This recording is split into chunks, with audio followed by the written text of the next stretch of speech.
ककराली के दरो दीवार हैदर हैदर की सदाओं से गूंजने चाहिए।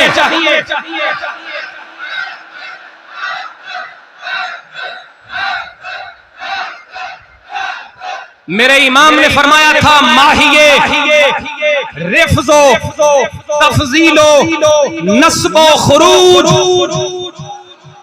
इसका मतलब क्या है? मौला अली का नाम राफजियत की जड़ भी काटता है, खारजियत की जड़ भी काटता है, तफजीलियत की जड़ भी काटता है, नासबियत की जड़ भी काटता है।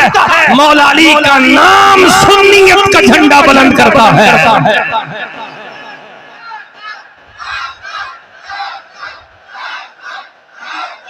दुर्रे नजफ हूँ, गोहरे बाके खुशाब हूँ।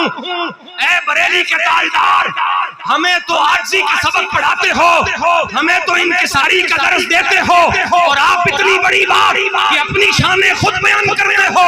और मैं अगला मिसरा तो पढ़ मैं क्यों कहता हूँ, और मैं दुर्रे नजफ हूँ, गोहरे बाके खुशाब हूँ। यानी पता नहीं कौन बोलेगा, यानी तुराबे राह गुजरे बू तुराब हूँ।